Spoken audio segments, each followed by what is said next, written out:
आप क्या कहना चाहोगे? जी, मेरा तो कहना यही है कि भाजपा जो है उन्होंने कोई अच्छे काम तक नहीं किया। इन्होंने आपस में लड़ाने का काम किया समाज को, जैसे हिंदुओं को मुस्लिमों से लड़ा दिया। अभी जो आपको पता है किसान वाला दंगा हुआ लखीमपुर वाला, तो लखीमपुर खीरी में भी इन्होंने ये काम किया। अब तो ये हिंदुओं को और सिखों को भिड़ाने का है।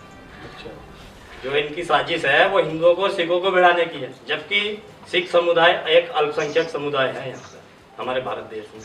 कारण है आज बेरोजगारी देख लो आप, फ्री में अनाज देने की जरूरत क्या है, आप उसे रोजगार दो। नौकरी इन्होंने भर्ती आज तक कोई भर्ती नहीं निकाली, जितनी भर्ती है इनकी सारी रुकी पड़ी। जब चुनाव आते हैं तो ये भर्ती निकाल देते हैं, 200 रुपये 300 रुपये 400 रुपये का फार्म डालेगा बेरोजगार और वो भर्ती पेपर होने का नहीं उसका। अब ये जो भर्ती इस टाइम निकाल रहे हैं तो शायद ये अगले 2024 में जाकर उनके पेपर कराएंगे। आज तो युवाओं को दिखा देंगे हमने तुम्हारे लिए भर्ती निकाल दी, तुम्हें भर्ती करेंगे, तुम्हें नौकरी देंगे, लेकिन शायद वो प्रधानमंत्री के और जो प्रधानमंत्री के चुनाव में निकली थी पहले भर्ती वो आज तक कंप्लीट नहीं हो पाई। ये बताइएगा आपकी जो सरकार है, जो इलेक्शन आने वाले हैं, जिसमें किसान हित के लिए कौन सी लाभकारी सरकार हो सकती है? देखो जी, किसान हित के लिए तो बात यह है, किसान तो अन्नदाता है जी। किसान कमाता है, खुद कमाता है, उसका पूरा परिवार कमाता है, तब जाके ये जितना भी देश और दुनिया है जी जी खागा तो अनाज ही। मोदी जी भी रोटी खाएंगे और वो योगी जी भी रोटी खाएंगे, उसी अनाज की खाएंगे।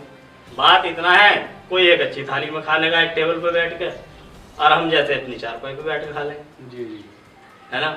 आप हमारा घर देख लो, एक किसी प्रधानमंत्री के यहाँ चले जाओ उनका देख लो। जी बिल्कुल सही बात है, लेकिन फिर भी पूछना चाहेंगे आपसे कि किसान हित की सरकार कौन सी हो सकती है आपके हिसाब से?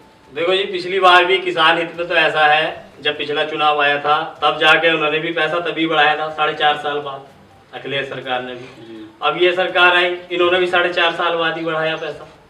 अब ये कह रहे हैं हम आय दुगनी कर देंगे। आय दुगनी हो कैसे जाएगी? पेट्रोल देख लो, डीजल देख लो, बिजली का बिल देख लो। एक तरफ तो ये कह रहे हैं कि बिजली के कुओं पर मीटर लगवा रहे हैं। ये कुओं पर मीटर लगवाने का मतलब क्या है भाई? आप मीटर से बिल लोगे? जो बिल आज 16-17 हजार रुपए में एक साल का बिल आता है, जिस दिन 12 पे मीटर लग जाएगा किसान का बिल 50 से 60 हजार आएगा। जी, लेकिन फिर भी मैं ये पूछना चाहूंगा कि आप तो किसान हित हमारे साथियों को बताएं, जो हमारे दर्शक हैं और यहाँ पर बैठे हैं, कि किसान हित की सरकार कौन सी हो सकती है आपके हिसाब से? जी देखिए, किसान हित की सरकार जैसे लोकदल है वो किसानों से जुड़े हुए हैं। जयंत चौधरी जी जी, उनके पूर्वज जो हैं वो भी जुड़े हुए थे। चौधरी चरण सिंह का आज भी किसानों में, और एक सबसे ईमानदार नेता क्या तो लाल बहादुर शास्त्री थे, या फिर चौधरी चरण सिंह जो प्रधानमंत्री बने। अब तक उनके जैसा कोई प्रधानमंत्री मुझे तो लगता नहीं कि कोई ऐसा प्रधानमंत्री बना जी। और किसान हित में जब हम लोकदल को वोट देंगे, और लोकदल और सपा का गठबंधन है, पहले से सबके सामने है, खुल के आया हुआ है। ऐसा तो है नहीं कि बाद में कोई गठबंधन होगा। जैसा मायावती जी है, शायद अगर कुछ सीटों का ऐसा उलटफेर हो जाए तो जाके भाजपा की गोद में बैठ जाएंगे, है ना।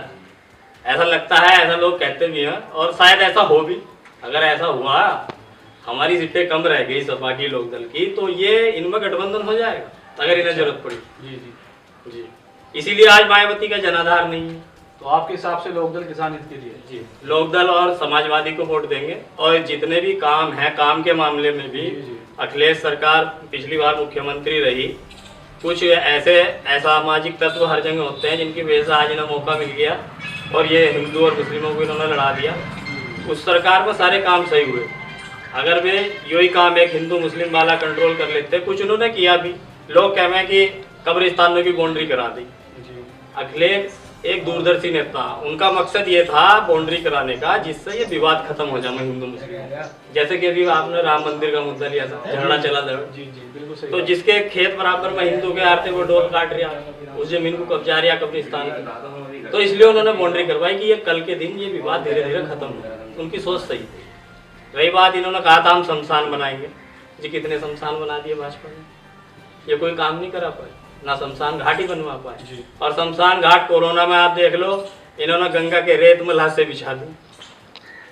जब वहाँ हवाई वो रेत उड़ी तो वो लाशें दिखाई दी। इन्होंने जो शमशान घाट थे वो अपने बैनरों से पटवा दिए, जिससे रोड से चलते हुए आदमी लाश न देख पाए। तो ये तो इस तरीके की सरकार है। जी, आइए बात करते हैं, और भी किसान मौजूद हैं। जी, आप बताइएगा। आपका नाम? अवधेश कुमार। ये आपको क्या लगता है कि बीजेपी सरकार दोबारा आ पाएगी? नहीं आई, क्यों? क्योंकि उससे कोई काम अच्छा नहीं।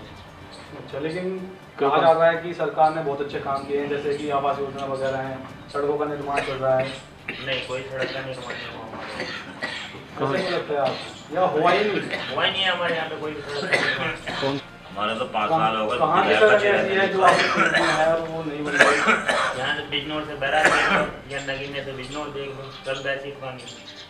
लेकिन उनका निर्माण अभी चल रहा है। नहीं, कहाँ चल रहा है? पेड़ ही कटे हैं, उसके बाद में सरकार चेंज हो जाएगी, अगली सरकार ही बनाएगी उसको।